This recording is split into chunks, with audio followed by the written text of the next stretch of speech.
Эфирден алыклар вакыты студияда Алсу Нуриева, исәнмесез? Бүгенге чаралышның төп темалары.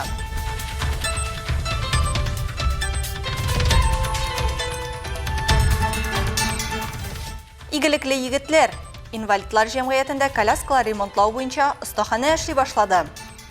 У нас недели две как открылась аренда колясок. Пока тоже востребовано.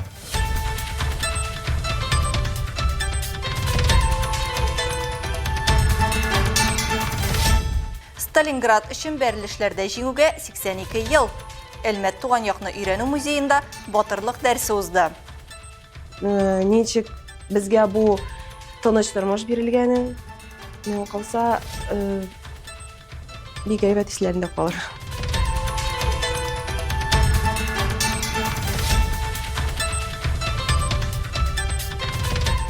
Уртак бурыч, яктылык кайтаручы элементларны кулланырга өйрәнү.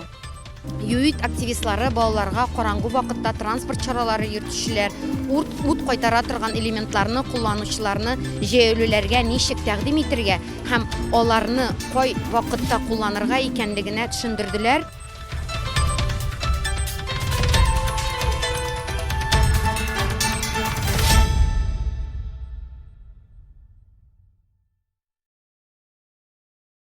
Күптән түгел инвалидлар җәмгыятендә инвалид коляскаларын ремонтлау буенча остахана эшли башлады. Әйтергә кирәк, бу безнең шәһәрдә генә түгел, республикада да бердән-бер нокта. Биредә коляскаларны төзәтәләр, бушлай кабул итәләр һәм иң мөһиме, аларны мохтаҗларга тапшыралар. Игелек эшләүче егетләр белән безнең төшерү төркеме дә булып кайтты. Безнең төшерү төркеме килгәндә остаханәдә эшләүче егетләр мохтаҗларга дигән инвалид коляскаларын тапшыралар иде. Бу эшне шәһәребезнең десантчылар берлеге егетләре үз өстенә алган. Шулай итеп, гамәлгә ярашлы 5 инвалидлар җайланмасы хуҗаларына китте. Сегодня у нас цель визита в общество инвалидов – это... Бүген безнең инвалидлар җәмгыятенә килүнең максаты мохтаҗларга коляскалар алу. Бер инвалид коляскасы Әлмәттә калачак. Ул егет хәзерге вакытта коляскага мохтаҗ, чөнки үзе йөри алмый. Без инвалидлар җәмгыяте белән тыгыз элемтәдә эшлибез. Алар бик яхшы кешеләр булып чыктылар һәм беркайчан да ярдәм итүдән баш тартмыйлар. Алар коляскаларны ремонтлыйлар, без аларга эштән чыгарылган коляскаларны китерәбез. Алар ремонт ясыйлар һәм безгә янәдән тапшыралар. Ремонтом колясок мы, бывает, находим сломанные и так далее, привозим им, у них своя мастерская, они помогают, ремонтируют и нам передаются.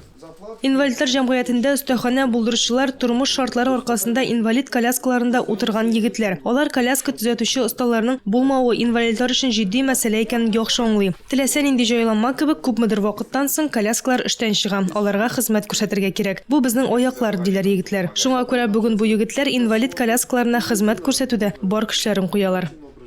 Наш сервисный центр работает с 8 до 4 в обществе инвалидов. Без 8-дән 4-кә хәтле эшлибез. Радищев урамы 16 адресы буенча безгә мөрәҗәгать итә, яза, шалтырата һәм коляскалар китерә аласыз. Эшсез яткан җайланмаларга да без бик шат. Ремонт ясыйбыз, кемгә кирәк госпитальләргә җибәрәбез. Коляскаларны арендага да бирәбез. Бу да кирәкле хезмәт, күпләргә кирәк. Ребят в госпиталь, кто нуждается, отдаем им. Кому надо починить тоже, соответственно, чиним и отдаем. Еще я слышал, что в аренду тоже даете, да? Да, у нас недели две как открылась аренда колясок. Пока тоже востребовано, кому надо. Сорауларны 45 36 65 номеры буенча шалтыратып бирә аласыз. Алсу Ахмаджанова, Олег Павлов, Яңалыклар вакыты, Луч Әлмәт телекомпаниясе.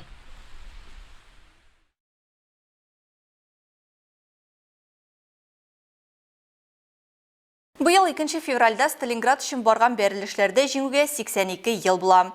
Икенче бөтен дөнья һәм бөек ватан сугышларында бөек бурылыш чоры буларак теркәлгән Сталинград кан коешы 1942 елның 17 июлендә башланып китә. Әлеге истәлекле дата алдыннан һәм Ленинград камалышы өзелү көне уңаеннан Әлмәт туган якны өйрәнү музеенда батырлык дәресе узды. Анда 21-нче мәктәпнең 1-нче сыйныф укучылары кунак булды. Память к сердцу по жилам. Очрашуны Әлмәт туган якны өйрәнү музее белән берлектә яшь техниклар станциясе белгечләре оештыра. Балаларга Ленинград камалышының төп вакыйгалары, яшәүчеләр өчен бу үлем исе аңкып торган иң авыр 872 көн турында тулырак сөйлиләр. Гүзәл Гыйззатуллина билгеләп үткәнчә, зур шәһәрләрне шулай озак саклауга мисаллар хәтта дөнья тарихында да юк. Ленинград халкының тиңдәшсез батырлыгы тарихка халыкның гаҗәеп кыюлыгы эпопеясы булып кирип кала. Шулай ук укучыларга 1 минут тынлыкның килеп чыгышын һәм ни өчен Георгий тасмасы җиңү символы булуын аңлаталар. Лента сама по себе возникла еще. Тосма 18-нче гасырда ук барлыкка килә. Ул Россия өчен сугышкан иң яхшы солдатларга, офицерларга һәм генералларга бүләкләү материалының бер өлеше була. Георгий Победоносец ордена. Бу орденга нәкъ менә шундый төстәге тосма беркетелгән була. Георгия Победоносца. Вот к этому ордену была прикреплена лента именно вот такого цвета. Очрашуның төп темасы Сталинград сугышы. Ул 1943 елның 2 февралендә Идел буендагы шәһәр өчен сугышлар совет гаскәрләренең җиңүе белән тәмамлана. Бу сугышта 100 меңнәрчә татарстанлы катнаша. Шул исәптән 3 укчы дивизия безнең республикада тупланып Сталинград бәрелешләренә озатылган була. Татарстаннан 22 мең солдат һәм офицер Сталинград өчен барган кан кыйышларда мәңгелеккә ятып кала. Чара балаларга гына түгел, килгән әтиәнләргә дә ошый. Миңа калса мондый дәресләр, мондый мероприятиялар балаларда үзләренең бабалары турында, тарих турында безнең ничек безгә бу тыныч тормыш бирелгәнен, миңа калса бик әйбәт исләрендә калыр. Укучылар үз чиратында Ленинград һәм Сталинград без сезне хәтерлибез тематикасына ясалган рәсемнәрен тәкъдим итте. Шулай ук әзерләгән шигырьләрен сөйләде. Дыхание смерти было повсюду, выжили. Блокадный паёк, стакан кипятка, от жизни глоток, а потом темнота. А город порвался, а город воскрес, а город остался, никуда не исчез. Очрашу узагында балаларга һәм яшүсмерләргә патриотик тәрбия бирү буенча актив эшчәнлеге, ватанны саклаучыларның батыр һәм кыю үрнәкләрен пропагандалаганы өчен Гүзәл Гыйззатуллинага рәхмәт хаты тапшырылды. Здоровыми, и чтобы еще долго-долго вы занимались воспитанием таких прекрасных детей. Спасибо. Шәһәр активистлары һәм Әлмәт балалар һәм яшүсмерләр иҗаты үзәге ЮХИДИ хезмәткәрләре Дәүләт автоинспекциясе һәм юл хәрәкәте куркынычсызлыгы бюджет учреждениесе белән берлектә урамда флешмоб үткәрделәр. Әлеге бию узып баручы җәяүлеләрнең дә, машина йөртүчеләрнең дә игътибарын юлда күрер өчен фликерлар киюгә кирәк икәнлегенә юнәлтелгән иде.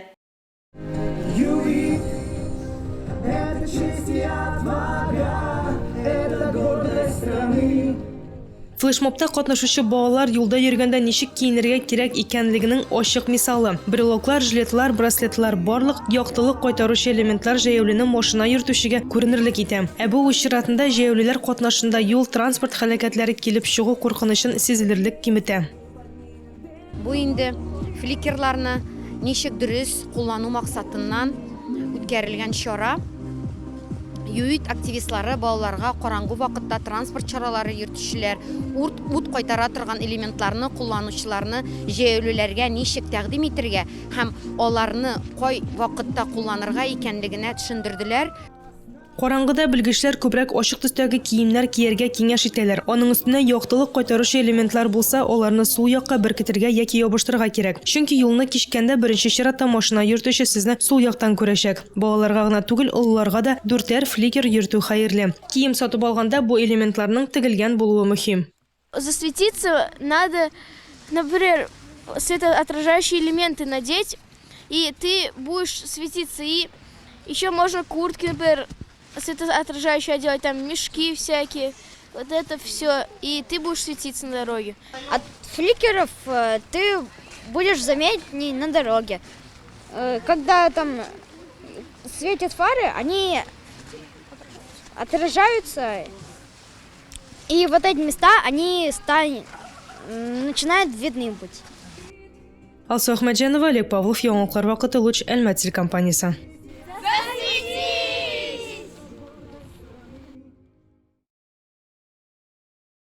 Юл хәрәкәте Сәләмәте иминлегендә күзгә күренми торган мөһим бер фактор бар. Бу автомобиль йөртүченең көр кәефе. Шуңа күрә белгечләр бигрәк тә ерак юлга чыкканда руль артына йокыны туйдырып утырырга киңәш итәләр. Кыска вакыт эчендә йокыны туйдырып буламы? Блогерларның йокы турындагы барлык мәгълүматына да ышанырга ярыймы? Бу сорауларга җавапны Альметтех һәм Татнефть компаниясе оештырган чираттагы лекциягә килүчеләр белде. Нурланыш диагностикасы табибы Анна Харужая йокы туйдыру серләрен сөйләде. Чараны безнең төшерү төркемендә игътибарсыз калдырмады. Если эта музыка очень тихая, если она медитативная, если вот без резких всплесков, там каких-то всплесков громкости или всплесков активности, в принципе, она повлияет на ваш мозг скорее так же, как вот этот бытовой шум или так же, как белый шум. Лекция барышында спикер тиз йоклап китү өчен кичне ничек дөрес итеп оештырырга кирәклеге, йокы фазаларының чиратлашуы һәм аның туймауыннан безнең сәламәтлеккә китергән зыяны турында сөйләде. Сейчас в век 21 гасырда гомер озынлыгын арттырырга омтылу чорында озак еллар гына яшәп түгел, шул ук вакытта сау сәламәт тә буласы килә. Һәм әлбәттә безнең йокы зур роль уйный. Шуңа күрә сәламәт картлыкны каршы алу өчен бүгеннән үк алып дөрес йоклау кагыйдәләрен үтәргә кирәк. здесь и сейчас, вот прям сегодня с себя, чтобы обеспечить себе более здоровую когнитивно-сохранную старость. Найдено две фазы. Фаза медленного сна и фаза быстрого сна, которую назвали фазу с быстрым движением глаз, или REM сон, Rapid Eye Movements в переводе с английского.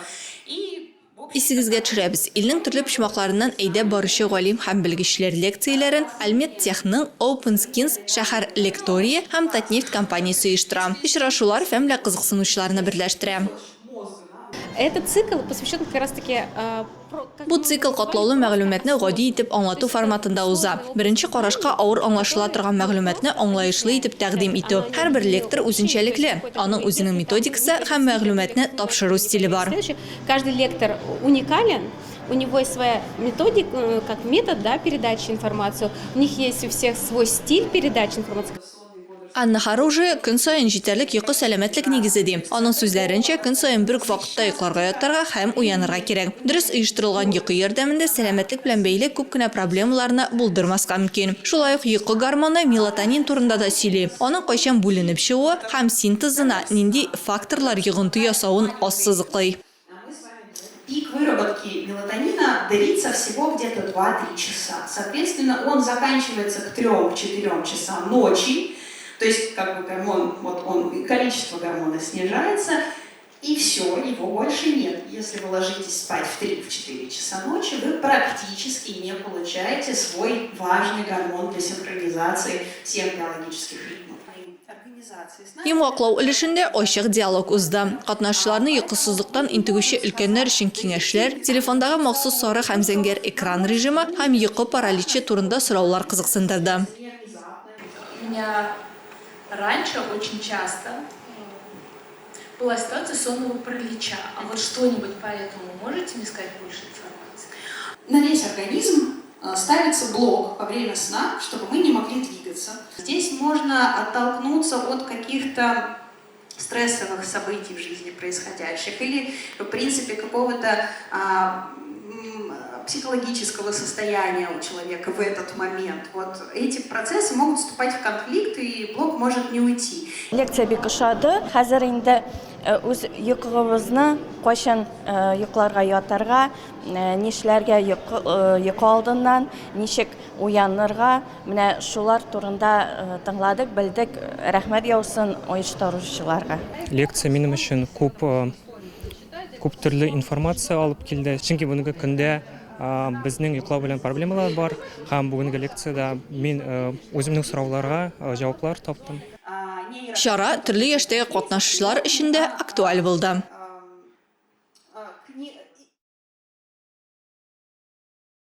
Спорт яңалыкларына 23-26 гыйнвар көннәрендә Красноярскта ир-ат һәм хатын-кызлар арасында ирекле көрәш буенча 36-нчы халыкара Иван Ярыгин кубогы ярышлары узды. Келәмдә дөньяның 17 иленнән халыкара көрәш элитасы очрашты. Безнең якташыбыз Екатерина Кошкина турнирда бронза медаль яулады. Ярышлар ничек узганын һәм нинди тәэсирләр калдырганын безнең төшерү төркеме Екатеринаның үзеннән белеп кайтты.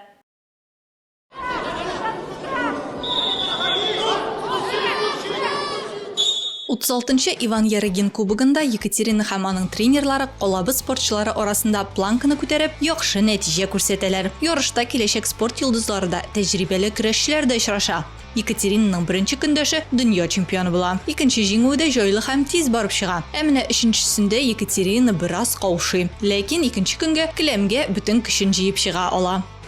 И на следующий день я боролась уже за 3-е место, и как бы мне нужна была эта победа, я старалась до конца бороться и выиграть эту медаль с этого турнира. Катя медальсыз китмим дигән сүзләренә тугры кала һәм келәмдә җиңү яулый.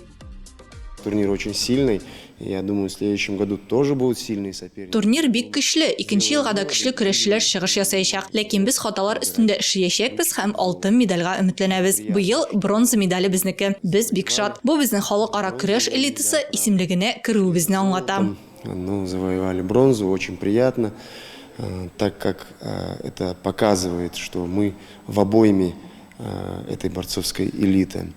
Алга таба Екатерина Кошкинаны Белоруссиядәге җыеннар көтә. Мираспорт комплексы фиджитал йөзү буенча мавыктыргыч ярышлар мәйданчыгына әйләнде. Анда шәһәребезнең югары һәм урта махсус уку йортларыннан 9 команда катнашты. Нәтиҗәләр буенча кызлар арасында Әлмәт физик культура күллияте һәм Казан инновацион университетының Әлмәт филиалы командалары җиңде.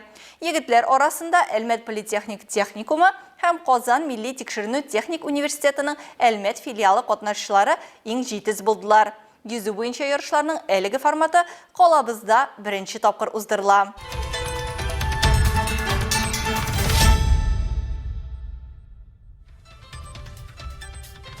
Бүгенге чыгарылышта шулар иде. Мин Алсу Нуриева һәм монтаж операторы Динара Сетинская сезнең белән сау булашабыз. Исән сау булыгыз.